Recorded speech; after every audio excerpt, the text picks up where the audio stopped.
And welcome to this pre-recorded guest segment of Daily Dive.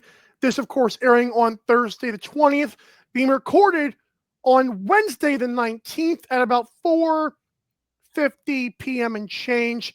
I am joined by Hutton Jackson. Hutton, don't you think I didn't get this for you? I even show him this off air, by the way. Here's your resume. We get NLL better, which I'm sure works. Emmy-winning producer, straight from the bio. Founder of Pro Lacrosse Talk and Bet on Lacrosse. I don't know why I didn't capitalize talk. Works at Yahoo Sports now. Hutton, how are you, sir? I'm doing well. I appreciate you having me on, and yeah, thank you for the the resume. The funny story about the Emmy, because before everyone hits me up about that. That was for a show I did, MLB Tonight, when I was at MLB Network. I worked on the show 8 times during that time. So as long as you work on it once, you get an Emmy. So I leave that well out, but. Yeah, certain places, I guess, but that's almost well, I guess they were cool, but that's almost disappointing in a way. Yeah, I mean, happy to have it, in my bio, but you contributed. I worked more on NHL Network that season than I did MLB, but it's good times still. The more and more I learn about you, the more and more I realize that this guy has done a lot in the sports industry. And real quick before we do get into the NLL talk, what are you doing now with the Yahoo stuff? Yeah, so I'm a producer at Yahoo Sports. Been helping out a lot with our new daily show, Yahoo Sports Daily, that airs on our YouTube channel from 9 to 11 every morning. It also airs on Yahoo Sports Network, which you can get as a fast channel on Fire TV, Roku, pretty much any fast channel. And then you can also go to, I think it's yahoosports.tv if you want to just watch on your browser as well. So helping out with that show. Doing a little producing, mostly also clipping videos for our website. So clipping a lot of the best moments of that show. Grind. That's a grind. On the app. So that's kind of what I'm doing right now. Daily shows suck, but clipping clips afterwards is even worse. All right, sir. Let's do it during the show. So I do it as the show's going. So I get to wrap up. I don't mind it. It's been great. No. All right, so let's get into this. Before we do the NLL futures of teams that you like or dislike. There was something at 10 a.m. of course on today, which is Wednesday. Right as my show started, that was brutal. They didn't do what they were doing. Anyways, NLL announced a partnership with Alt Sports Data, ALT Sports Data. Basically a bunch of fluff saying that helping with the gambling, I believe. And while I will, full disclosure, say I do not know much about that, you may provide something, even if you don't know. You probably know more than other people. You've heard of Alt Sports Data, as far as I know. What do you think this could possibly do for the NLL sports betting landscape? Yeah, so I think at face value, it's great to see the league embracing sports betting for a variety of reasons that I'll get into. But they've had this isn't the first time they've kind of dipped their toe, and they had the BetMGM partnership a few years ago. I think I don't know which side kind of didn't give enough in that partnership. I don't think it was a huge success, just because I feel like, there's times BetMGM still wasn't offering odds. I remember, even though they were technically the official partner, but it was still a good first step. And then they had a partnership, I think, with Sports Logic, which was kind of in the data realm, similar to this. But this is this is kind of like a combo of those two partnerships, because, it's a data partnership, but it's designed around sports betting to pretty much, they want to make sure they're working with, operators to provide, sports books with what they need to offer odds in the NLL. Now, we've been, fortunate that we have 6 books already offering odds in the NLL in the U.S. We have Canada that does great work. I wish I had access to that. Unfortunately, it's only in Canada, but they have props, win totals, pretty much everything. So it's not really going to, if you're in Canada in particular, you're probably not going to get anything that you don't already have at CoolBet. Right. And even in the States, they mentioned live betting, and I'm assuming player props are going to be involved with that. We've gotten that with Bet365 in occasionally. It hasn't been consistent. So hopefully this is going to be, for sports bettors, meaning that sports books are going to be more confident in offering live betting and player props. Now, I would think we need to pump the tires a little bit, just because I don't know if we're going to see it, happen overnight. It might take some time. I'm thinking it might happen next year myself. Next year, yes. So I want to temper everyone's expectations, which isn't a bad thing. That means they just need to, gather data and stuff. So, but the fact that we've seen FanDuel offer it at one point, Bet365 offer it at one point, there's still a possibility that it happens this season. I just don't know if it's going to be as a result of this partnership. Now, I hope I'm wrong. I hope, we get live betting week 1. I hope that we get, tons of player props on different sports books and Right. consistently too. So that way it's every week. You can know what to expect it. But yeah, that's what I think the takeaway is there. But the other thing too that I want this is kind of whether you like sports betting or not, whether you're a sports bettor like me, or whether you really don't like that sports betting has kind of infiltrated sports at every corner. Cough, NBA. Yes. Yeah, it has. This is actually a good partnership. And I think what a lot of people might miss in the scandals, not to get a whole, overarching sports scandal thing, but we've seen a ton of sports betting scandals. And that doesn't mean that a league that's small like the NLL couldn't be privy to one of those scandals too. So by working with a data collector like this, and kind of, this is a good bridge to relationships with the sports books, they're going to be able to monitor that type of stuff as well to make sure that the integrity of the NLL is still intact despite sports betting. So that's what I think one way to look at it. Everyone always thinks like, oh, NFL's in bed with DraftKings. Like this is part of the problem. Well, no, because that's how they catch those things. That's how they count Calvin Ridley, a few years ago, just betting, he wasn't betting on games. That's how the, NBA has caught things. They caught the Terry Rozier thing, a long time ago, but they had to still do their investigation. UFC just had a scandal. And literally FanDuel flagged that, and that they were aware that a fix was maybe on UFC. Now, it doesn't help when any of these scandals happen because it puts, again, the integrity of, the sport. It turns people off. Yeah. It does. So, but again, back to, scandals have been happening for a long time. You can go back to the infamous Black Sox that threw the World Series. Like even with sports betting when it wasn't legal, it's been happening. So I think this is good sign that the league recognizes, hey, there's already sports betting on the NLL that's been going on for 3 or 4 years. Let's make sure that we are doing our due diligence and working with, both organizations like Alt Sports Data and then, extending, relationships with the sports books to make sure that we can maintain the integrity and we can monitor these things and make sure that, people can have confidence that what they're betting isn't going to be rigged or anything. And yeah, correct. There's going to be a handful of fans on social media that, like you said, I've already seen some of the NLL comments. Oh, I know I couldn't trust you guys. But like, you're right. It does provide a level of accountability because I've said it, and we're going to get into it. The rosters sometimes are kind of lopsided, especially as we move closer towards a balanced, salary cap. We're not there quite yet. And I think that it matters to have an entity like Alt Sports. I like that you said that. Yeah. And the other thing is too, like for people that are like, oh, why is the NLL partnering with a sports betting company? It's like, well, sports books have already been offering it for, 6 or 7 books. So it's already happening anyway. The NLL is just being wise and saying, hey, we know this is already happening. Let's make sure that we're involved with it. So that way make sure everything is, kosher. And then, you see too, like the MLB has worked with sports books to kind of limit the pitching props and to a certain amount. And then you have the NBA working with sports. So it's, again, like you have to have that open dialogue because it's going to happen no matter what. I'm sure there might have even been betting on the NLL before these U.S. sports books, legal books got involved. So, they were on offshore. So again, it's I think important that the NLL recognizes that it's a thing and they're embracing it as a way to, again, attract new fans is always a way that I think it can really attract people. I know a lot of people that didn't follow the NLL and they started betting on it a little bit. Now they're hooked. So it's just another avenue for people to get involved in the sport. And I will not run the MyBookie ticker right now. That is, we do not have a promo code with them. Well, the ticker I will run now as we get into our stuff now is you had a tweet, and I had to adjust the Desert Dogs thing because your tweets, we always know, are just incredible with these sports books. Basically, it's the longest odds according to the U.S. sports books.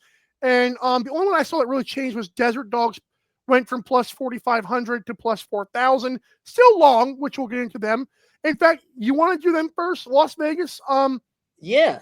Let's talk Las Vegas a little bit because I just think they're my favorite long shot on the board. I mean, I think the odds on it was plus 4,500 on Caesars, so 45 to 1, and then it went down to I believe like it might be 35 to 1 now. But like I love those odds for a team that they've shown they're committed to going all in. I mean, they went and got Chase Fraser, they got Chris Cloutier, Mitch Jones. I think is the stir that's going to I think the straw that's going to stir that drink in Las Vegas because he can score, but he can also facilitate, and he's going to be for lack of a better comparison, he's going to be the Dane Smith to Chris Cloutier and Chase Fraser now, obviously on the left side, but he's going to be that guy in Las Vegas. And then they still have Jack Hanna. I know you've reported on potential trade stuff with him, but for right now, we know that he's going to still be there. My pick for rookie of the year last year, Patra. Patra. Love that guy. Adam Patra is still there. I think a sneaky signing by them too is Tony Malcolm. I was going to mention him. Yep. Tony Malcolm, and that'll just help their transition and their defense, because that's been their issue, right? Their offense has been decent, and being able to put up points in different doses, but the defense has kind of been strong, and that's the big question mark, with goaltender. But we've seen Alex Buque step in and play well, so they just need the goaltenders, whether it's him or Landon Kells or even their rookie Caleb Kahn, to really just play well enough that they can win some of these games, in shootouts. I still think they're going to have to put up 12, 13 points a night at least to win some of these games. But, I think the odds are just way too long for a team. And that's just because, they were the worst team last year. They've been the worst team for the past 3 years. And, and they've never figured out the goaltending, Kurt. Yeah. Right. And again, you've reported on that too. Like, it seems like they might be interested in trading for a goalie. So who knows if that happens at the deadline? I mean, last year, who would have thought Nick Rose was going to Calgary last year? So you know what? That's another thing that could happen too. Is you could see a goaltender get traded to Las Vegas if they feel like they're good enough and they have the pieces to move them. So so that's why I really like that team at those odds. Do I think they're going to go and win the NLL championship this coming 2026? No. But their odds should be better. I think they're a playoff team the way they're constructed right now, and those odds are going to drop drastically as they get started this season. So now's the time to buy in on them. Yeah, Chrome to your dome. No, they're not going to win the championship, but good. There's a chance. You're telling me there's a chance. I'll put it this way for you: like if Nick Rose, like to Calgary, I don't think that moved it moved my needle too much. If a guy like Nick Rose does go to a team like this year's Las Vegas, I think that definitely moves my needle this year. Yeah, I agree, and I like this team way better. For me, last year with Calgary, I really thought, they credit to Halifax for beating them in that first round, but I thought Calgary could have really, made a run last year just because of the goaltending with Nick Rose. I think he was sneakily really, really good for them last year. Yeah. And so, that's where there's so few. I would say there's so few goaltenders, but the top goaltenders there's a big range, and the tops are at the top of their game, and so. These teams, they hold on to those guys. It's rare for one of those to come available. We saw it happen last year. Maybe we'll see it again this year, but for right now, they shouldn't be 45-1. I think if you look at FanDuel has been pretty sharp, I think, with their odds. They're probably around 15-1, and that's probably where I would put them. I like that. Odds wise, not 45-1 or 40-1, which you can still get at DraftKings. So put yourself a medium fry on Vegas. Got it. All right. Yeah, let's stay West Coast. Let's do Vancouver. I have not made my full prediction from my number one or champion, whatever it was. But I've said on record, Vancouver's roster is silly.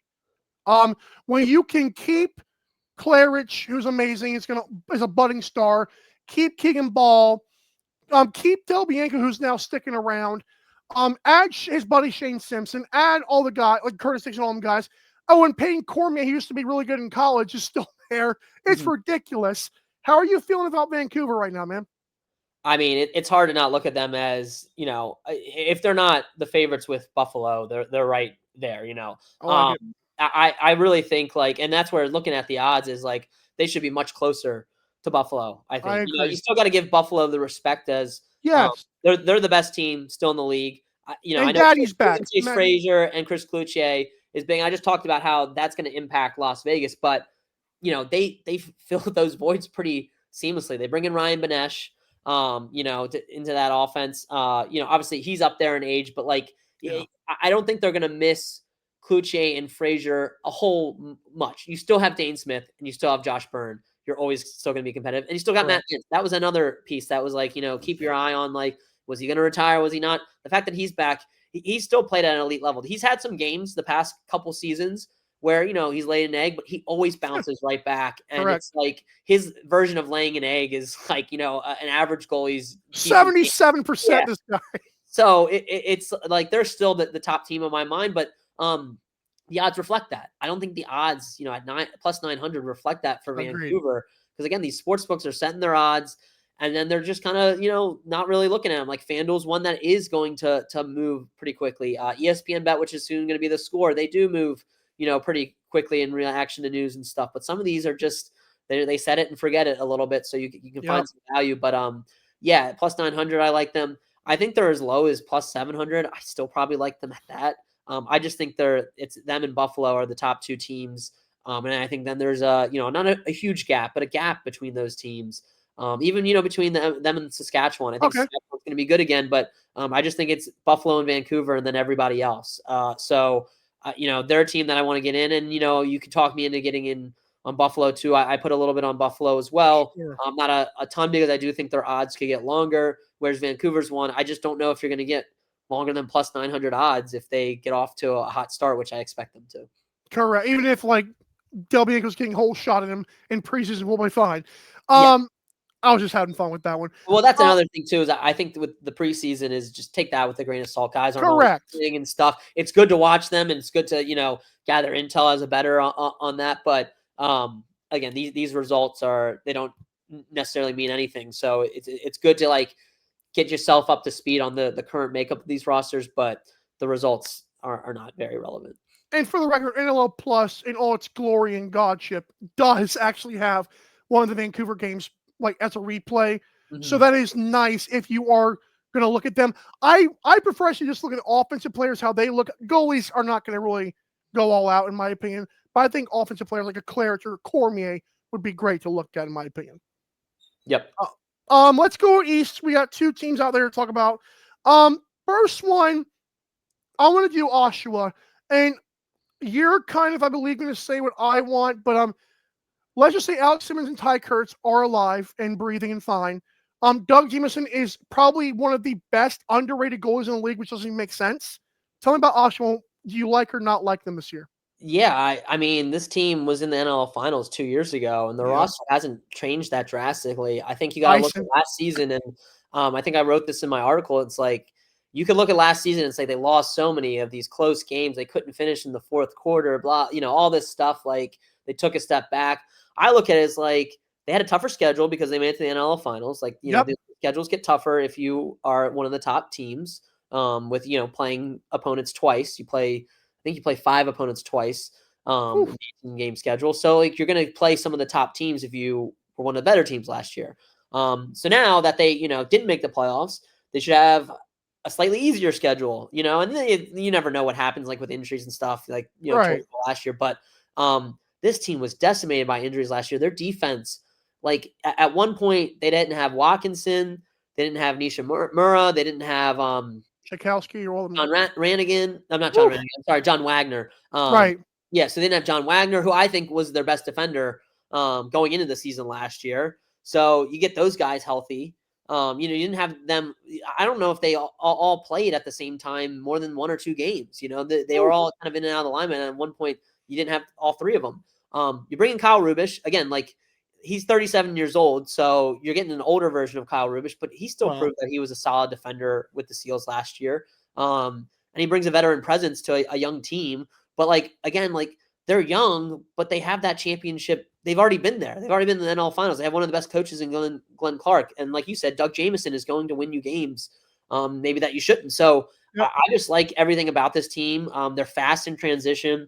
Again, you can look at the close losses last year. I look at it, it's they were in 9 games that ended where they either lost or they were 2 or 1 score games essentially. And they won 5 of those and they lost 4, I believe, or maybe they won 4. Wow.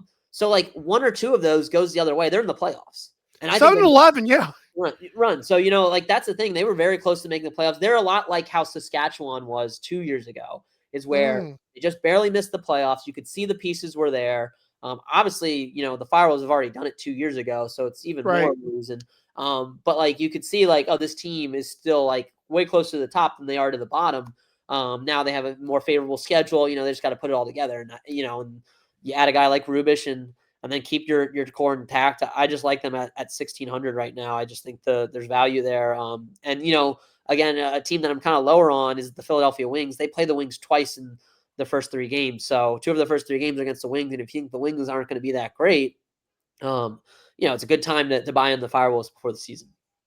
I like that because like you say, if you beat the Wings early, it's oh crap, everyone's buying in. You missed out on plus 16 to 1.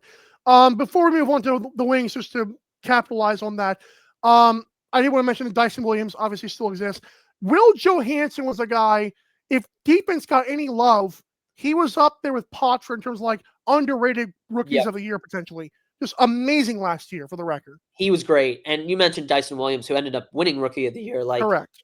I don't think we saw the best Dyson Williams last year. No. He started to come alive towards the end of the season, and that's when I think they must have won, 4 of their last 6. They rattled off some clutch, yes. Yeah, they beat the Bandits. Again, the Bandits, I think, were on short rest. I believe that. Again, they beat the Bandits in overtime, and Dyson Williams had that game winner.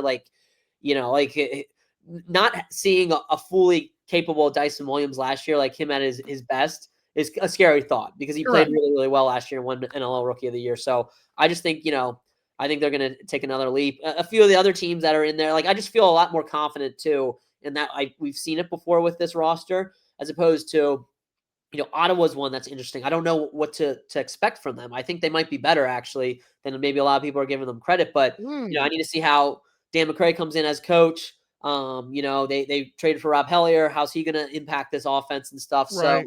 So, and if Zach Higgins plays at the level he did last year, they should be better. But you never know. And so I think Oshawa, there's just a lot of proven commodities on that team that. I don't think they're not going to be bad. I just don't think they're going to be bad. I think the floor is what they were last year. And so if they're, close to making the playoffs, these are pretty good odds to get at a team at the beginning of the season. All right. Now, one last team we're going to get to. I'll let you leave it here. Dude, tell me how great Brandon O'Neill's going to be.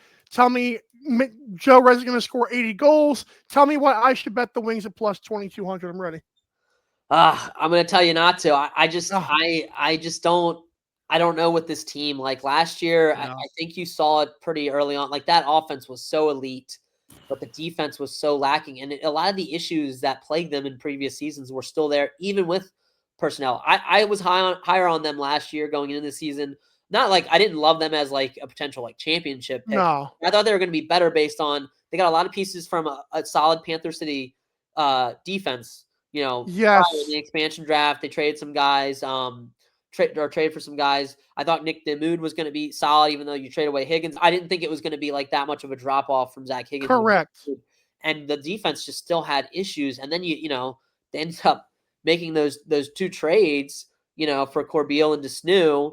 And maybe they needed more time to kind of acclimate, but that didn't really do anything either. And they ended up having that terrible losing streak. Last year, I was it was such a tale of two halves of a season for them. They kept winning despite me not believing them. I'm just I can't put them up in my rankings. I can't move them on my rankings. I probably moved them up finally to 5 or 6 because I was okay, their offense is good enough to win games. Still don't believe in them, but they deserve to be top 6, 7 in the power. Yep.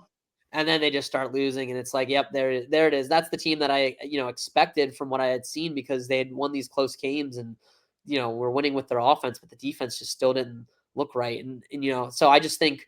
That regime too, it's just there hasn't been there was a coaching change, but Paul Day was still the GM. I just don't know, how much is going to change, and then they lose all these key pieces in free agency. I mean, Mitch Jones is a massive loss. So Dr. Desnew now wants to get out. It's unbelievable. Yeah. I don't expect I think I read something about Desnew's agent. He's not going to play in Philly. This thing might be drug out, and Philly might be able to recoup some value from him by trading him somewhere. But he's not going to play in Philly. So. Yeah, I just don't, I know Corbeil's still there, but I just don't know how much better this Philly team's going to be at their current odds. It's you could throw on it, but I would rather wait and see how things go to start the season first. I think Brendan O'Neill's going to be great this season. I'm looking forward to seeing if Michael Sowers can take a next step playing in the box game. But there's just still a lot of question marks for this defense. The offense hasn't been an issue, and the offense might take a step back without Mitch Jones. So that's the other thing that you have to consider.